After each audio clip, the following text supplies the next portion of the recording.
Who was Mario Vargas Llosa, the last titan of Latin American literature? He was born in Arequipa, Peru, in 1936, and his childhood was shaped by the silence of an absent father and the boundless imagination of a boy who would soon discover the power of words. The only thing you are good for is writing, his father once told him, unknowingly dictating his destiny. That experience inspired his first great novel, The Time of the Hero. At just 26, the book catapulted him to international fame and marked the beginning of the Latin American boom, a literary phenomenon that united him with giants like Gabriel Garcia Marquez and Julio Cortázar. Vargas Llosa wrote with the precision of a Swiss watch. "Writing is my way of living," he once said. Over 6 decades, he produced 20 novels, countless essays, plays, and journalistic columns that shaped generations. He was a fierce and versatile storyteller. In Conversation in the Cathedral, he famously asked, "At what moment did Peru screw itself up?" In Captain Pantoja and the Special Service, he made us laugh while skewering military bureaucracy.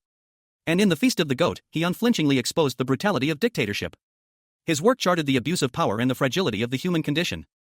In 2010, he received the Nobel Prize in Literature for his Mordant Images of Individual Resistance, Revolt, and Defeat, along with the Cervantes and Prince of Asturias awards.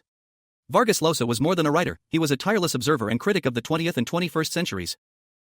Yet his life was never free of controversy. A failed politician, an outspoken liberal, and a fierce critic of the Latin American left, he supported polarizing figures like Jair Bolsonaro and Keiko Fujimori, stances that alienated many former allies and readers. For some, he was a defender of freedom, for others, a spokesman for the elites. As he once said, a writer doesn't choose his themes choose him, and that held true for his public stances as well. His legacy is inseparable from his ideas, his contradictions, and his enduring willingness to provoke.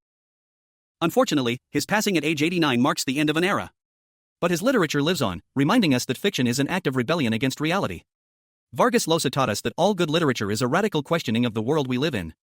So if you've ever wondered why we still read him, the answer is simple: to better understand power, freedom, and our own shadows. Like, follow, and share this post if you believe literature can change the world.